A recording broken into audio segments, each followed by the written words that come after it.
and I think to myself, what a wonderful world.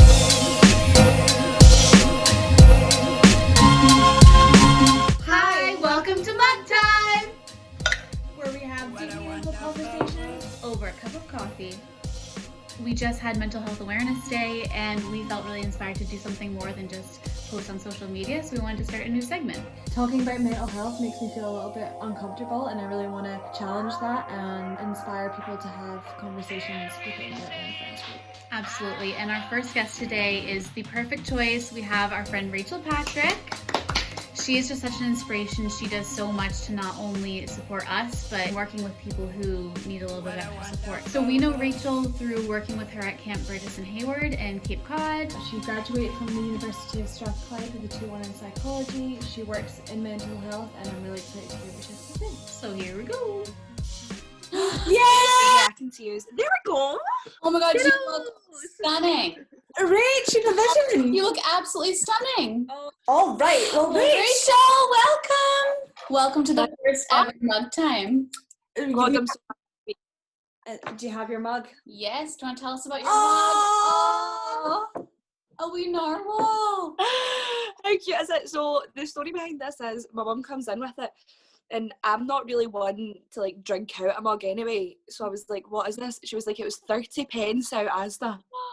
This was basically free." Unreal. And she's smiling at you. Brightened your day.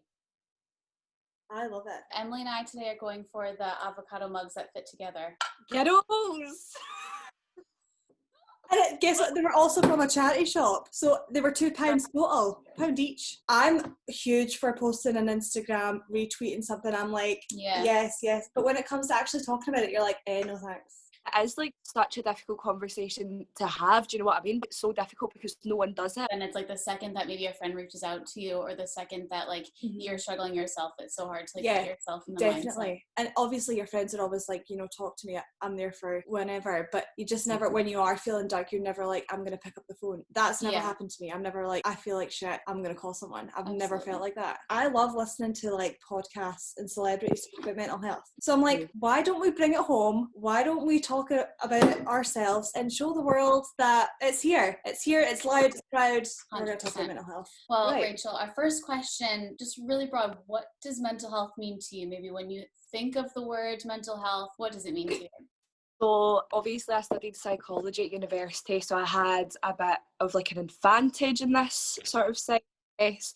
But something that I heard in a lecture once that always stuck with me is you're never like mentally well or mentally ill. Like it's not one or the other. Like it's a total balance all the time, and like you're always somewhere along the continuum. Like you're never going to be like one or the other. So I think that it's so important to recognise that obviously even people with a mental illness, like you're not always either mentally ill or mentally well. Like you have days where you're at different points, and you have days where some days you're having, and every one of us, like we all have mental health, like, and it's something that could be important to all of us. And some days we'll be further down here and we'll be having a really bad day and we'll be going through a spell of low mood, and then other times we'll be like so content and like happy in our lives and everything like that. But happiness for me is also not like, it is an emotion, and it's something that I feel in like very poignant times in my life, but also something that deserves to be like worked on and has to be worked on. Like to be happy isn't something I think that comes naturally to a lot of people. I think it's something that you need to like work on achieving. That's so true. Like when you were saying too about like the spectrum, it's the same thing with physical health. Like if I asked you like, are you healthy? Maybe one day I ate like crap. Maybe one day I exercised. Maybe I didn't. But it's like I'm not either healthy or not. I'm not mentally healthy or not. Every single person deals with it, and you do have to work on it. You have to keep trying for it. And I think like looking at it from that, like on the spectrum, like that's so important, because I know at times sometimes I'm like, oh, I'm just in this weird mood and I've been in this mood for a while, and then you go into this deep dark hole and it's like, oh my god, I am quote unquote mentally unwell, but you're not. That's the spectrum that everyone's on, and you really need to remember that. So what made you go into psychology? Was it a curiosity of mental health, or were you curious about the way people think? So when I grew up, some people probably know I have like family members that suffer from mental illness, so it was always something that I was like particularly interested in, like something that I was like exposed to. Obviously I wanted to be an actress. I was younger, but other than that, like Listen, you can still do that. but other than that, like that, and I'm very, very lucky in that sense that because I was exposed to it from such a young age, that's always something that I've known that I've wanted to do, kind of thing. So I went to university and I studied it, and I think that that's when I really started recognising it within myself as well, because as a teenager I had really unhealthy like coping mechanisms, and I carried that into like beginning of my adult life. Studying psychology really makes you like reflect and like look into yourself as well, and like your own well-being, because before I had always really considered it as like psychology is only about mental illness, but it's about so much, like your mental is like covers such a broad spectrum of things. Oh, definitely.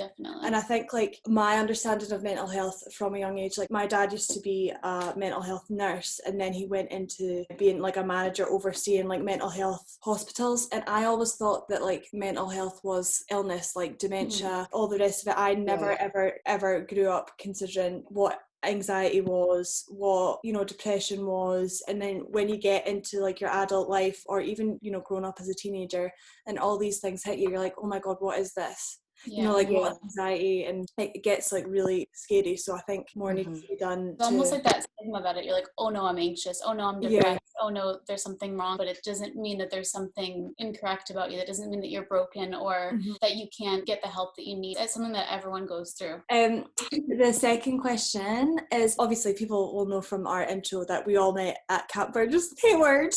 That's where our love story began. I honestly think like camp obviously was, you know, a great time in all of our lives, but I think it was really important for me because it opened up the conversation of mental health, because I think mental health discussion in the United States among younger people versus what it is here is completely different. Like I would never sit with my home friends and just be like, you know, not that that avenue is not open to me, like of course they would listen to me, whatever, but I just don't think any of us would sit and be like, oh, like anxiety, talking about therapy, you know, all the rest of it. Even amongst the camp community, I don't know what it's like in the wider, like your wider friends in America. I think you guys are much more open to talking about, you know, I am seeing a therapist, or, you know, I have been anxious. But do you find that the same rate talking about mental health amongst like our age group in the UK is like completely different? Yeah, I would completely agree. I only know from where I am from, but I am from Glasgow, and here there's such a stigma around mental health. And I remember I grew up with mental illness being like a big part of my life,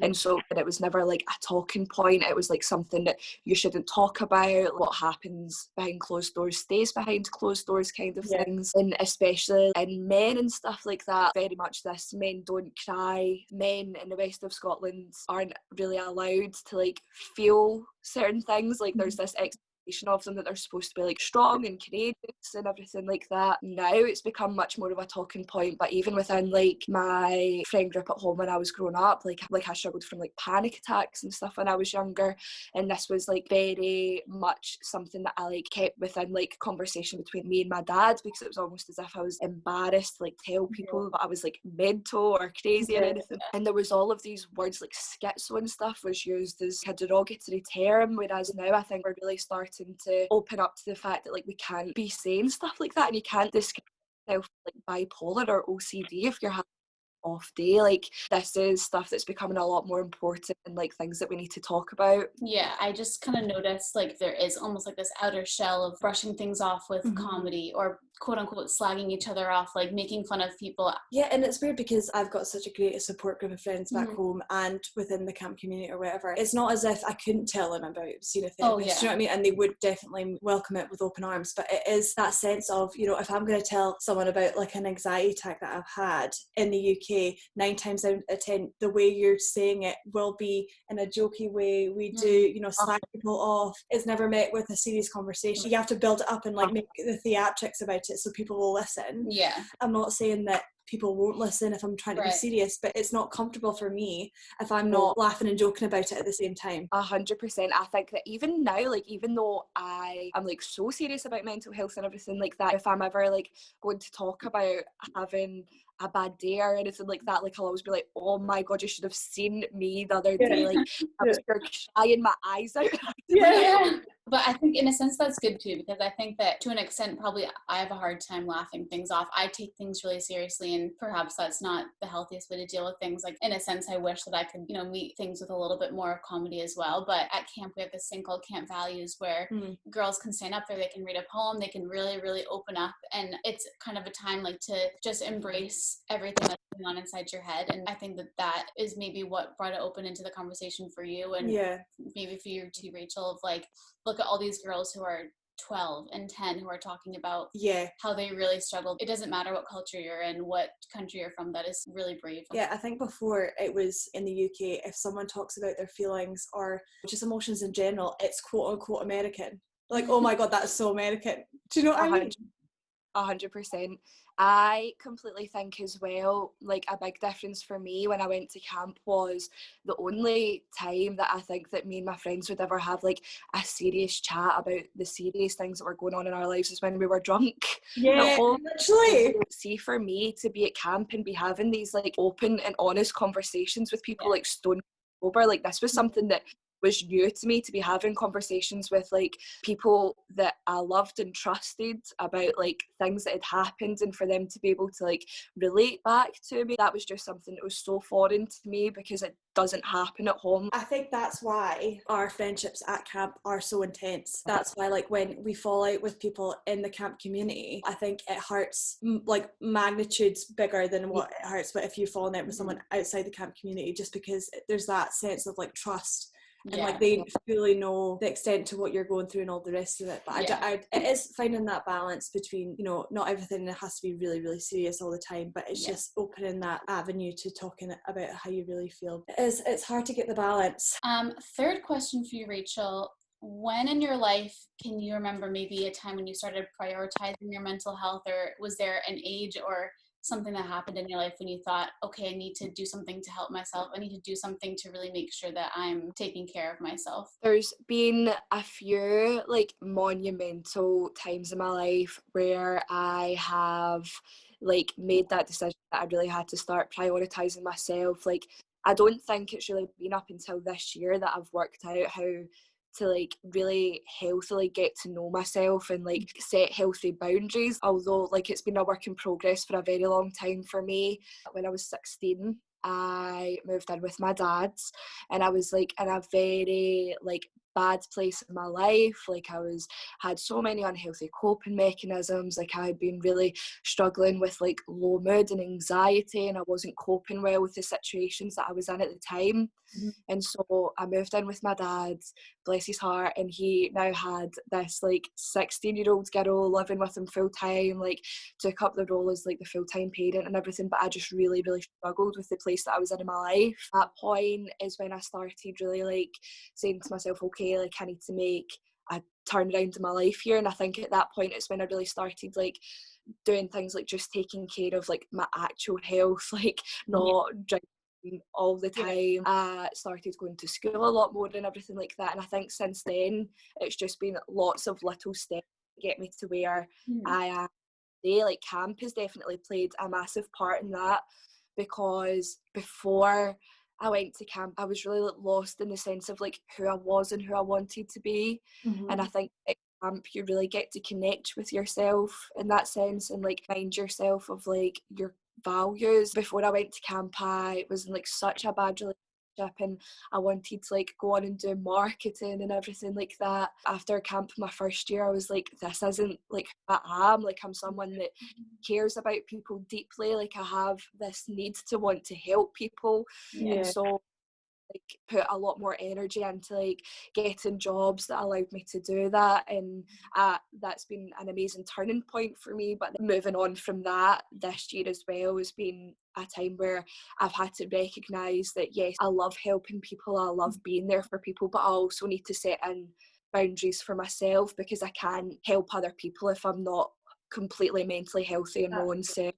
Yeah. And I always like admire you, because I remember when like we first met at camp and we were having that conversation when we were living in the cabins, and it would just be like everyone else would be up doing activities, but we'd be like, do you know what, we're going to bed, and we just sit in the cabin and talk and just get to know each other. It was so much fun learning about like how you used to volunteer in the creche for postnatal depression, and like you'd be doing all these different things. I just like wonder, how do you cope with helping all these people and not onboarding all of the situations around you, because you care so deeply about people, you want to help. How do you do that and not take it home? It is something that I find difficult, because I fully immerse myself in so many different people's lives. Yeah. I think this year especially was very, very difficult for me, because I began a job working in a mental health ward with vulnerable people. I let it destroy me for so long. Like, there actually was a situation in which I was really, really close to one of the people in there, and I spent 3 months like loving the bones of him. And I think not a lot of people had a lot of time for him, but I did. I cared about him so deeply. It got to the point where I had tried so many things in this job, because I am someone that has to give so much of myself. Like, I couldn't do that effectively there. I had found out that the wee man like died that I was really close to. And that's something that for the past wee while, like, I really harboured like a lot of guilt about that. And I took a different job that I knew was going to make me happier, like in the same sort of field. It was something that I really thought to myself, like if I stayed a little bit longer, would it have made a difference? Like, was he alone when he died? Like, because I know that not a lot of people that I worked with cared about him. Like, did he know that he was loved and stuff like that? And it took me a while to like tell myself that like that isn't something that I can take on board. Like, I done the absolute best that I had with what I was doing, and like there's nothing more that I could have done there, and I can hold my head high and say that like he was so loved when I was with him, and all of the patients did. Like, I couldn't keep putting myself in a position that was compromising my mental health. And it will be like just the age I am, like I'm 23, like I haven't dealt with a lot of like bereavement or anything like that in my life, and maybe by the time that I've got a bit more life experience further down the line, I could go back to a job like that. But it's just that I'm just now. In the same way that he affected you in that short amount of time, you without a doubt affected him as well, and that's not something that he will have forgotten. You know?